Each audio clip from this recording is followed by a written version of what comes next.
Morning students, this is the first day of English learning. Students, today we will discuss about tense. Dear students, आज हम tense का discuss करेंगे. जैसा कि आप जानते हैं, टेंस मीन्स होता है काल. आप ऐसा कह सकते हैं, समय या काल को अंग्रेजी में टेंस कहते हैं. Clear? Now kinds of tense. Basically, there are three types of tense. Present tense, past tense, future tense. Not for today, future tense. This is the chart of verb to be. Present tense. पहचान क्या होती है बेटा इसकी? हिंदी वाक्यों में क्रिया के अंत में है, हूँ, हो जैसे शब्द आते हैं. Helping verb is, am, are. Past tense. Hindi वाक्यों में क्रिया के अंत में था, थी, थे जैसे शब्द आते हैं. पास्ट टेंस की हेल्पिंग वर्ब क्या होती है बच्चों? वाज और वर. और फाइनल टेंस है हमारा future tense. Helping verb will be, shall be. और पहचान क्या होती है इसकी? क्रिया के अंत में होगा, होगी, होंगे या बनेगा, बनेगी, बनेंगे, बनूंगा इत्यादि शब्द आते हैं. तो आपको क्लियर हो गया होगा, पढ़ाया आपने बेसिकली तीनों टेंसों को. अब हम टेंस के बाद लेते हैं डेफिनेशन ऑफ सेंटेंस. जैसे कि आप जानते हैं, सेंटेंस का मतलब होता है हिंदी में वाक्य. सेंटेंस मीन्स वाक्य in Hindi. A group of words which has a clear sense is called sentence. Sentence जो है बेटा, टेंस की दृष्टि से दो प्रकार के होते हैं हमारे. There are two kinds of sentences on the basis of tense. Assertive sentences and interrogative sentences. Assertive sentences के दो पार्ट होते हैं, affirmative sentence and negative sentence.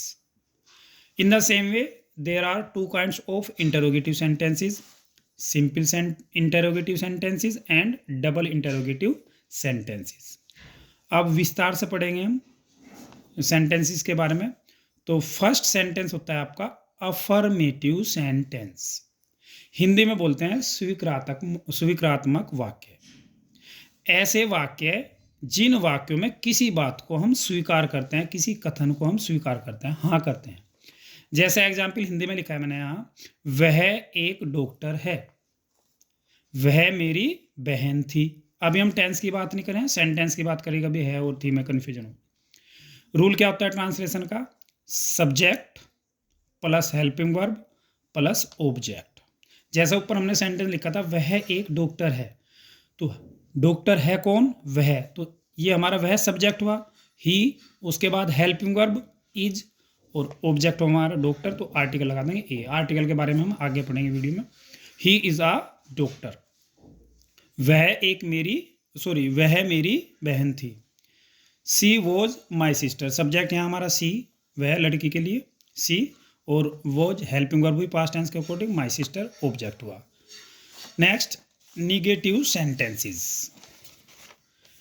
Negative sentence को हिंदी में बोलते हैं नकारात्मक वाक्य. ऐसे वाक्य जिनमें बात को या किसी कथन को मना किया जाए. और आप जानते होंगे, मना करने के लिए हम नहीं, कभी नहीं, मत या कभी मत जैसे शब्दों का प्रयोग करते हैं. तो ये पहचान भी हो जाएगी, छोटे बच्चे समझ जाएंगे नहीं आ रहा है या कभी नहीं आ रहा है. आप समझ रहे होंगे आई थिंक. एग्जाम्पल जैसे हम लोग पर लिखा था, वह एक डॉक्टर है. अब निगेटिव बनाना है इसी सेंटेंस का, तो हिंदी में हम नहीं जोड़ देंगे, वह एक डॉक्टर नहीं है. तो वह मेरी बहन थी, इसका निगेटिव हो जाएगा वह मेरी बहन नहीं थी. रूल ट्रांसलेशन का है हिंदी से इंग्लिश बनाने का.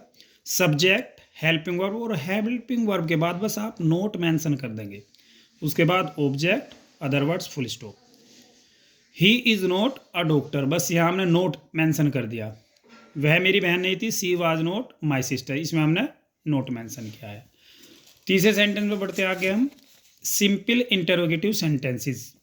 हिंदी में बोलते हैं साधारण प्रश्नवाचक वाक्य.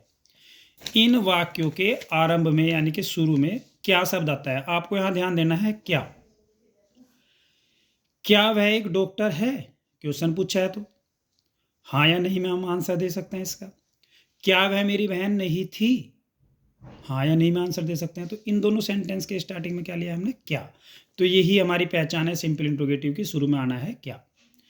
Rule, helping verb plus subject plus note plus object plus other words question mark. आप यहाँ ध्यान देंगे बच्चों, हेल्पिंग वर्ब स्टार्टिंग में लिख दी, सब्जेक्ट और हेल्पिंग वर्ब का ऑर्डर चेंज कर दिया। पहले हमने सब्जेक्ट लिखा था स्टार्टिंग में, अब हमने यहाँ हेल्पिंग वर्ब लिखी है। ठीक, क्या वह एक डॉक्टर है? Is he a doctor. Is helping verb थी हमारी, शुरू में आ गई। मैं एक ही सेंटेंस को घुमा रहा हूँ जिससे आप आसानी से समझ जाए।